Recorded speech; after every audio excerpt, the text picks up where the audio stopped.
Chapter 7. It turns out attics are extremely creepy at night, especially empty ones. Moonlight streams in through the single window, lighting up the camp bed and making Prosecco look extra glittery. I step inside, my duvet trailing behind me, and flick on the light switch. Nothing happens. It takes several more pushes before I realise the bulb must have gone. Doesn't matter, I'm going to sleep. I don't need a light to open up a camp bed and fall asleep. And yet it is very shadowy up here, and quiet, and Prosecco's silver eyeballs are staring right at me. I take a step to the left. Prosecco's still staring at me. Step to the right. He's still staring. This is stupid. Prosecco can't stare. He's made of wood and doesn't even have functioning eyeballs. And Prosecco is not a he. Prosecco is an it, an inanimate object that for some reason is rocking ever so slightly. I'm about to step forward when I have the uncanny feeling that someone or something is up here in the attic with me. Immediately, I think of the shadow I saw at the window, the wizard, and for a second I actually feel weak at the knees. So I decide to do what Dad says he does whenever he feels scared. I laugh out loud. Ha ha ha ha! Yeah, wow, Dad is so wrong about that. I tell myself that it's my mind playing tricks on me again. Then I put my shoulders back and walk towards the camp bed. I'm a step away when I hear a tiny fluttering sound. I freeze and hold my breath and listen. I hear it again.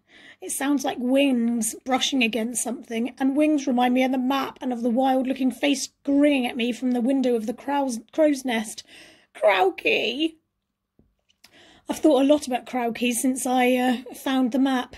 It was Rose who invented him out of the two things I hated most in the world, scarecrows and crows. My scarecrow fear began when I once got lost in a maze. I'd run on ahead of my family and suddenly realised I was all on my own, except for the scarecrows, and they were everywhere. I ran round a corner and saw a policeman scarecrow. I ran left and saw a Father Christmas scarecrow. I was about to start screaming when I spotted Mum on the next path. "Mum!" I shouted, forcing my way to her and grabbing the sleeve of her denim jacket. Then her arm fell off. It wasn't Mum, it was an Elvis scarecrow. And that's when I started screaming.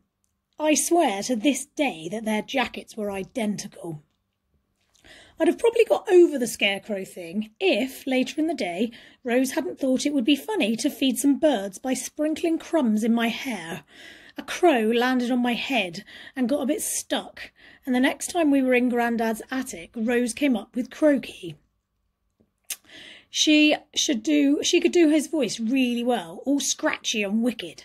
"I'm gonna get you, Arthur Trout," she'd rasp, filling me with dread. "I'm gonna get you."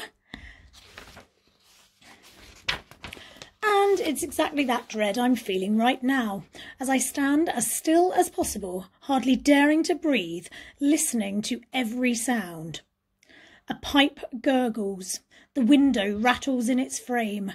Outside, Grandad's bonfire crackles. Then I hear it, a violent, wild fluttering, as if something huge and feathery is trapped inside the camp bed. I turn and run for the door. Rose, I decide, is forgiven.